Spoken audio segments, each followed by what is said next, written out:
At the Earth's Core by Edgar Rice Burroughs. 16. Back to Earth. We crossed the river and passed through the mountains beyond, and finally we came upon a great level plain which stretched away as far as the eye could reach. I cannot tell you in what direction it stretched, even if you would care to know, for all the while I was within Pellucidar, I never discovered any but local methods of indicating direction. There is no north, no south, no east, no west. Up is about the only direction which is well defined, and that, of course, is down to you of the outer crust. Since the sun neither rises nor sets, there is no method of indicating direction beyond visible objects such as high mountains, forests, lakes, and seas. The plain which lies beyond the white cliffs which flank the Dar el-Az upon the shore nearest the mountains of the clouds is about as near to any direction as any Pellucidarian can come. If you happen not to have heard of the Dar el-Az or the white cliffs or the mountains of the clouds, you feel that there is something lacking, and long for the good old understandable northeast and southwest of the outer world. We had barely entered the great plain when we discovered two enormous animals approaching us from a great distance. So far were they that we could not distinguish what manner of beasts they might be, but as they came closer, I saw that they were enormous quadrupeds, 80 or 100 feet long, with tiny heads perched at the top of very long necks. Their heads must have been quite 40 feet from the ground. The beasts moved very slowly, that is, their action was slow, but their strides covered such a great distance that in reality they travelled considerably faster than a man walks. As they drew still nearer, we discovered that upon the back of each sat a human being. Then Diane knew what they were, though she had never before seen one. "They are Edis, from the land of the Thorians," she cried. "Thoria lies at the outer verge of the land of awful shadow. The Thorians alone of all the races of Pellucidar ride the Edi, for nowhere else than beside the dark country are they found." "What is the land of awful shadow?" I asked. "It is the land which lies beyond the dead world," replied Diane. "The dead world which hangs forever between the sun and Pellucidar above the land of awful shadow. It is the dead world which makes the great shadow upon this portion of Pellucidar." I did not fully understand what she meant, nor am I sure that I do yet, for I have never been to that part of Pellucidar from which the dead world is visible. But Perry says that it is the moon of Pellucidar, a tiny planet within a planet, and that it revolves around the Earth's axis coincidentally with the Earth, and thus is always above the same point within Pellucidar. I remember that Perry was very excited when I told him about this dead world, for he seemed to think that it explained the hitherto inexplicable phenomena of nutation and the precession of the equinoxes. When the two upon the Edis had come quite close to us, we saw that one was a man and the other a woman. The former held up his two hands, palms towards us in sign of peace, and I had answered him in kind, when he suddenly gave a cry of astonishment and pleasure, and slipping from his enormous mount, ran forward toward Diane, throwing his arms about her. In an instant I was white with jealousy, but only for an instant, since Diane quickly drew the man toward me, telling him that I was David, her mate. "And this is my brother Dakor, the strong one, David," she said to me. It appeared that the woman was Dakor's mate. He had found none to his liking among the Sari, nor farther on until he had come to the land of the Thoria, and there he had found and fought for his lovely Thorian maiden, whom he was bringing back to his people. When they had heard our story and our plans, they decided to accompany us to Sari, that Dakor and Garch might come to an agreement relative to an alliance, as Dakor was quite as enthusiastic about the proposed annihilation of the Mahars and the Sagoths as either Diane or I. After a journey which was for Pellucidar quite uneventful, we came to the first of the Sarian villages, which consists of between 100 and 200 artificial caves cut into the face of a great cliff. Here, to our immense delight, we found both Perry and Garch. The old man was quite overcome at the sight of me, for he had long since given me up as dead. When I introduced Diane as my wife, he didn't quite know what to say, but he afterward remarked that with the pick of two worlds I could not have done better. Garch and Dakor reached a very amicable arrangement, and it was at a council of the head men of the various tribes of the Sari that the eventual form of government was tentatively agreed upon. Roughly, the various kingdoms were to remain virtually independent, but there was to be one great overlord or emperor. It was decided that I should be the first of the dynasty of the emperors of Pellucidar. We sat about teaching the women how to make bows and arrows and poison pouches. The young men hunted the vipers which provided the virus, and it was they who mined the iron ore and fashioned the swords under Perry's direction. Rapidly the fever spread from one tribe to another, until representatives from nations so far distant that the Sarians had never even heard of them came in to take the oath of allegiance which we required, and to learn the art of making new weapons and using them. We sent our young men out as instructors to every nation of the Federation, and the movement had reached colossal proportions before the Mahars discovered it. The first intimation that they had was when 3 of their great slave caravans were annihilated in rapid succession. They could not comprehend that the lower orders had suddenly developed a power which rendered them really formidable. In one of the skirmishes with slave caravans, some of our Sarians took a number of Sagoth prisoners, and among them were 2 who had been members of the guards within the building where we had been confined at Futra, when they discovered what had taken place in the cellars of the buildings. The Sagoths knew that something very terrible had befallen their masters, but the Mahars had been most careful to see that no inkling of the true nature of their vital affliction reached beyond their own race. How long it would take for the race to become extinct was impossible even to guess, but that this must eventually happen seemed inevitable. The Mahars had offered fabulous rewards for the capture of any one of us alive, and at the same time they had threatened to inflict the direst punishment upon whomever should harm us. The Sagoths could not understand these seemingly paradoxical instructions, though their purpose was quite evident to me. The Mahars wanted the great secret, and they knew that we alone could deliver it to them. Perry's experiments in the manufacture of gunpowder and the fashioning of rifles had not progressed as rapidly as we had hoped. There was a lot about these 2 arts which Perry didn't know. We were both assured that the solution of these problems would advance the cause of civilization within Pellucidar thousands of years at a single stroke. Then there were various other arts and sciences which we wished to introduce, but our combined knowledge of them did not embrace the mechanical details which alone could render them of commercial or practical value. "David," said Perry, immediately after his latest failure to produce gunpowder that would even burn, "one of us must return to the outer world and bring back the information we lack. Here we have all the labor and materials for reproducing anything that has ever been produced above. What we lack is knowledge. Let us go back and get that knowledge in the shape of books. Then this world will indeed be at our feet." And so it was decided that I should return in the prospector, which still lay upon the edge of the forest at the point where we had first penetrated to the surface of the inner world. Diane would not listen to any arrangement for my going which did not include her, and I was not sorry that she wished to accompany me, for I wanted her to see my world, and I wanted my world to see her. With a large force of men we marched to the great iron mole which Perry soon had hoisted into position with its nose pointing back toward the outer crust. He went over all the machinery carefully, he replenished the air tanks and manufactured oil for the engine. At last everything was ready, and we were about to set out, when our pickets, a long thin line of which had surrounded our camp at all times, reported that a great body of what appeared to be Sagoths and Mahars were approaching from the direction of Futra. Diane and I were ready to embark, but I was anxious to witness the first clash between 2 fair-sized armies of the opposing races of Pellucidar. I realized that this was to mark the historic beginning of a mighty struggle for possession of a world. And as the first emperor of Pellucidar, I felt that it was not alone my duty, but my right, to be in the thick of that momentous struggle. As the opposing army approached, we saw that there were many Mahars with the Sagoth troops, an indication of the vast importance which the dominant race placed upon the outcome of this campaign, for it was not customary with them to take active part in the sorties which their creatures made for slaves, the only form of warfare that they waged upon their lower orders. Garch and D'accord were both with us, having come primarily to view the prospector.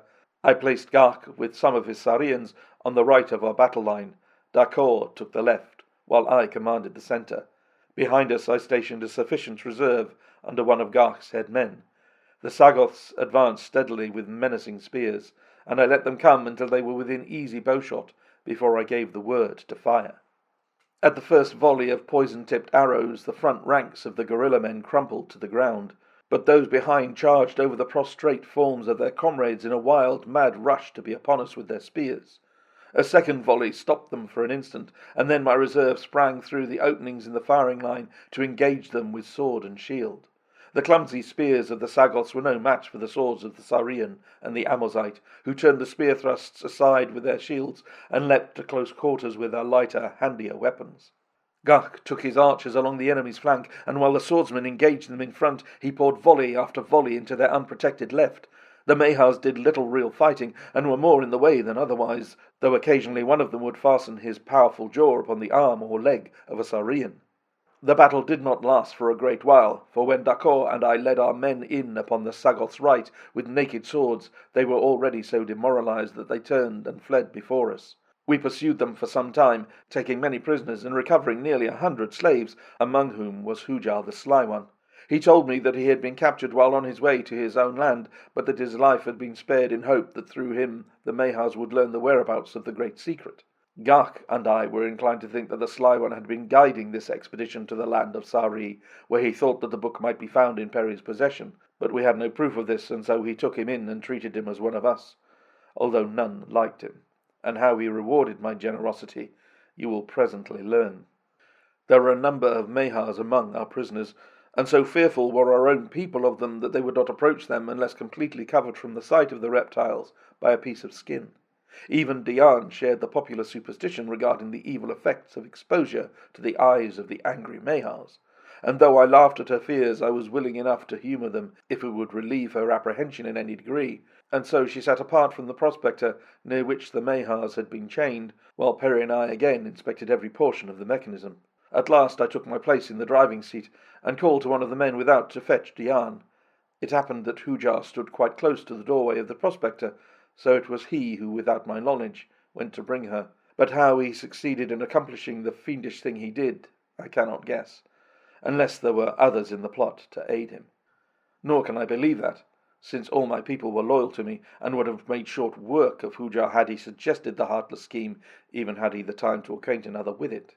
It was all done so quickly that I may only believe that it was the result of sudden impulse, aided by a number of, to Hujar, fortuitous circumstances occurring at precisely the right moment. All I know is that it was Hujar who brought Dian to the prospector, still wrapped from head to toe in the skin of an enormous cave lion which had covered her since the Mahar prisoners had been brought into the camp. He deposited his burden in the seat beside me. I was all ready to get under way. The goodbyes had been said. Peri had grasped my hand in the last long farewell. I closed and barred the outer and inner doors, took my seat again at the driving mechanism, and pulled the starting lever. As before on that far-gone night that had witnessed our first trial of the iron monster, there was a frightful roaring beneath us. The giant frame trembled and vibrated. There was a rush of sound as the loose earth passed up through the hollow space between the inner and outer jackets to be deposited in our wake. Once more, the thing was off. But at the instant of departure, I was nearly thrown from my seat by the sudden lurching of the prospector. At first I did not realize what had happened, but presently it dawned upon me that just before entering the crust, the towering body had fallen through its supporting scaffolding, and that instead of entering the ground vertically, we were plunging into it at a different angle. Where it would bring us out upon the upper crust, I could not even conjecture, and then I turned to note the effect of this strange experience upon Dian. She still sat shrouded in the great skin. "Come, come," I cried, laughing. "Come out of your shell. No Mahar eyes can reach you here." I leaned over and snatched the lion's skin from her, and then I shrank back upon my seat in utter horror. The thing beneath the skin was not Dian. It was a hideous Mahar. Instantly I realized the trick that Hujar had played upon me, and the purpose of it. Rid of me forever, as he doubtless thought, Dian would be at his mercy. Frantically, I tore at the steering wheel in an effort to turn the prospector back toward Pellucidar, but as on that other occasion, I could not budge the thing a hair. It is needless to recount the horrors or the monotony of that journey. It varied but little from the former one which had brought us from the outer to the inner world. Because of the angle at which we had entered the ground, the trip required nearly a day longer, and brought me out here upon the sand of the Sahara, instead of at our original departure point as I had hoped. For months I have been waiting here for a white man to come. I dared not leave the prospector for fear I should never be able to find it again. The shifting sands of the desert would soon cover it, and then my only hope of returning to my Dian and her Pellucidar would be gone forever. That I ever shall see her again seems but remotely possible. For how may I know upon what part of Pellucidar my return journey may terminate? And how, without a north or south or an east or a west, may I hope ever to find my way across that vast world to the tiny spot where my lost love lies grieving for me?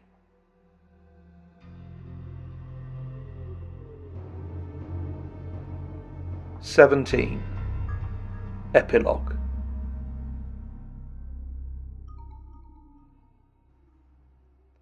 That is the story as David Innes told it to me, in the goat-skin tent upon the rim of the great Sahara Desert. The next day he took me out to see the prospector. It was precisely as he had described it. So huge was it that it could have been brought to this inaccessible part of the world by no means of transportation that existed there. It could only have come in the way that David Innes said it came, up through the crust of the earth, from the inner world of Pellucidar. I spent a week with him, and then, abandoning my lion hunt, returned directly to the coast and hurried to London, where I purchased a great quantity of stuff which he wished to take back to Pellucidar with him. There were books, rifles, revolvers, ammunition, cameras, chemicals, telephones, telegraph instruments, wire, tools, and more books, books upon every subject under the sun. He said he wanted a library with which they could reproduce the wonders of the 20th century in the Stone Age, and if quantity counts for anything, I got it for him. I took the things back to Algeria myself, and accompanied them to the end of the railroad, but from here I was recalled to America upon important business. However, I was able to employ a very trustworthy man to take charge of the caravan, the same guide, in fact, who had accompanied me on the previous trip into the Sahara, and after writing a long letter to Innes in which I gave him my American address, I saw the expedition heading south. Among the other things which I sent to Innes was over 500 miles of double-insulated wire of a very fine gauge. I had it packed on a special reel at his suggestion, as it was his idea that he could fasten one end here before he left, and by paying it out through the end of the prospector, lay a telegraph line between the outer and inner worlds. In my letter I told him to be sure to mark the terminus of the line very plainly with a high cairn, in case I was not able to reach him before he set out, so that I might easily find and communicate with him, should he be so fortunate as to reach Pellucidar. I received several letters from him after I returned to America. In fact, he took advantage of every northward passing caravan to drop me a word of some sort. His last letter was written the day before he intended to depart. Here it is. My dear friend, tomorrow I shall set out in quest of Pellucidar and Dian. That is, if the Arabs don't get me. They have been very nasty of late. I don't know the cause, but on 2 occasions they have threatened my life. One, more friendly than the rest, told me today that they intended attacking me tonight. It should be unfortunate should anything of that sort happen now that I am so nearly ready to depart. However, maybe I will be as well off, for the nearer the hour approaches, the slenderer my chances of success appear. Here is the friendly Arab who is to take this letter north for me. So goodbye, and God bless you for your kindness to me. The Arab tells me to hurry, for he sees a cloud of sand to the south. He thinks it is the party coming to murder me, and he doesn't want to be found with me. So goodbye again. Yours, David Innes. A year later found me at the end of the railroad once more, headed for the spot where I had left Innes. My first disappointment was when I discovered that my old guide had died within a few weeks of my return, nor could I find any member of my former party who could lead me to the same spot. For months I searched that scorching land, interviewing countless desert sheiks in the hope that at last I might find one who had heard of Innes and his wonderful iron mole. Constantly my eyes scanned the blinding waste of sand for the rocky cairn beneath which I was to find the wires leading to Pellucidar, but always I was unsuccessful. And always do these awful questions harass me when I think of David Innes in his strange adventures. Did the Arabs murder him after all, just on the eve of his departure? Or did he again turn the nose of his iron monster toward the inner world? Did he reach it? Or lies he somewhere buried in the heart of the great crust? And if he did come again to Pellucidar, was it to break through into the bottom of one of her great island seas, or among some savage race far, far from the land of his heart's desire? Does the answer lie somewhere upon the bosom of the broad Sahara, at the end of 2 tiny wires hidden beneath a lost cairn. I wonder.